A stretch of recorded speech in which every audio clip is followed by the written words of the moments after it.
जंगल का राजा शेर खा पीकर आराम से एक पेड़ की छांव में सो रहा था। तभी कहीं से एक नटखट चूहा वहां पहुंचा और खेलने लगा। खेलते खेलते वह शेर के ऊपर चढ़ गया। कभी वह शेर की पीठ पर दौड़ता तो कभी सिर पर चढ़ जाता।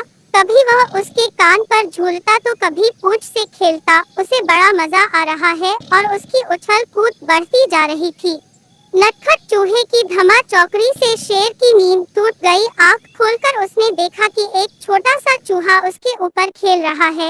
उसे बहुत गुस्सा आया और उसने चूहे को अपने पंजे में दबोच लिया। शेर के पंजे में आते ही चूहे डर गया और थर थर कांपने लगा।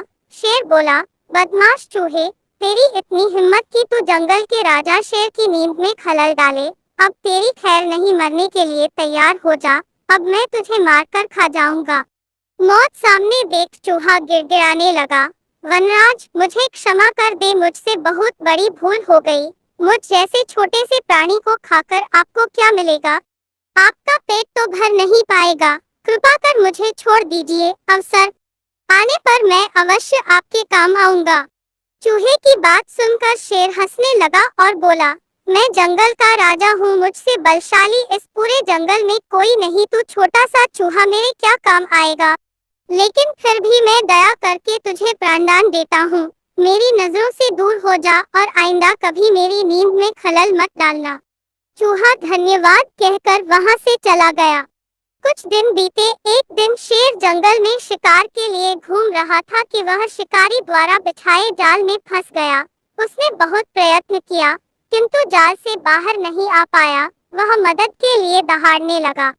शेर की दहाड़ वहां से गुजर रहे एक चूहे के कानों में पड़ी। यह वही चूहा था जिसे शेर ने दया कर प्राणदान दिया था। चूहे दहाड़ की दिशा में गया तो शेर को जाल में फंसा हुआ पाया। उसने फौरन अपने नुकीले दांतों से जाल काट दिया। शेर आजाद हो गया। उसने चूहे को धन्यवाद दिया तो चूहा बोला, वनराज, आप शायद मुझे भूल गए हैं।